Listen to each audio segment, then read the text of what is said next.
صوم صوم صوم بشهر رمضان صوم. السلام عليكم ورحمة الله وبركاته. دمان أخيارتك حران كنالك ضيح تج أم فلوجز وأنا السلام يا دمانتيم. رمضان كريم، رمضان مبارك، كل عام وأنتم بخير. أنت هكتب بحن عاوج على السنة دي اللي وذاقو وصدح حولوضو يرير أما صدح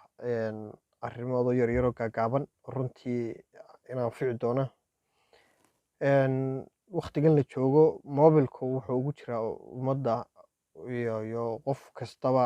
kaalin muhiima isticmaalkiisu waa inagu badan yahay waxyeeladiisana uu leeyahay waqtiyada habeenkii oo kale markaad bustaha la hoos gasho iyo nasarada dusheeda ku isticmaalaba indhihii caafimaadkoodii waa u daran yahay sidaa ogeed caawa waxaan jeclaystay in idinla wadaago saddex arrimood oo yaryar oo fudud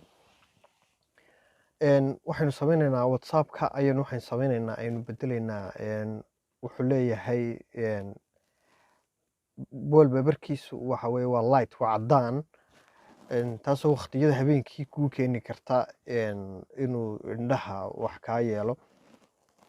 markaa waxaynu sameynaynaa inaynu bedelno waxaa kaliyaad hubinaysaa inuu updatekan iyo updatekii ka horreeyay labadaa buu jiray baan filayaa dark mood markaa waxaan tegaynaa whatsappkii baa nimi saddexdaa yarar calaamadood isdul saaran baynu aadaynaa kadibna settingskaynu sii tegaynaa charts baynu tegaynaa halkaa waxaad ku aragtaa ugu sarreeya tem baa ugu sarreysa isagaad ku dhufanaysaa xaggaa ugu hooseysa waad aragtaa dark baad ku qoran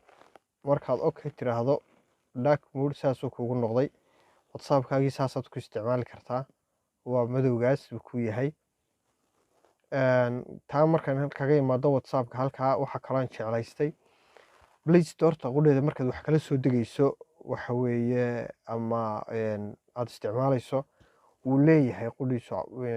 caddaankaas backgroundka cad buu leeyahay waxaan iska yar xidhay internetka waxaan isla ayaanay ku mashquulinin markaa isaga qudhiisa waynu eegaynaa play storeka saddexdaa liidas dul saaran baad tegaysaa kadibna settingskaad imanaysaa temkii isla bartii hore kale ku jiray whatsappkaynu imanaynaa waa kaas kaa labaad baynu dooranaynaa dark iyana saasay inoogu tahay muhiim oo aynu iminkana u sameynay waxaa kaleynu isla eegaynaa brograamadan iminka ugu casrisan ee adalka loo isticmaalo waxaa ka mid a instagramka ka mid a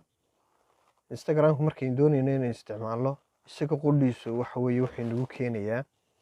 dee sidii kii hore oo kalun buu la mid yahay marka inaynu bedelno qudhiisa backgroundkiisa waad aragtaan backgroundku waxa weeye waa backgroundku waa cad yahay waxaynu sameynaynaa inaynu iska bedelno backgroundka mid xasuusnaada intaan ogahay ma jiro background toosa oo aynu kan u geyn karnaa oo sidii kuwii hore oo kale aynu keligii dooran karnaa laakiin waxaynu isticmaalaynaa system kale ayaynu isticmaalaynaa waxa weeye mobilka ayaynu gebi ahaantii ka dhigaynaa inaynu ka dhigno dark mode markaa screenkaas slidekaa sare screenkaas soo dejinaysaa waxaad raadsanaysaa halkaas waad arkaysaa dark mode ku taalo dark modekaasaan dooranayaa sidaasuu whatsappkaygana iigu noqday instagramkaygana iigu noqday dark mode waxaan jeclaystay inaan saddexdaa howlood iyo yarar fudud idiin soo gudbiyo kolley faa'iidadeedana waa faa'iidooyin waxtar leh dee waan idin salaamayaa kanaalka ku xidhnaada intiina hore waa mahadsantihiin akhyaarta dambena waa soo dhaweynaynaa assalaamu calaykum waraxmatullahi wabarakaatu.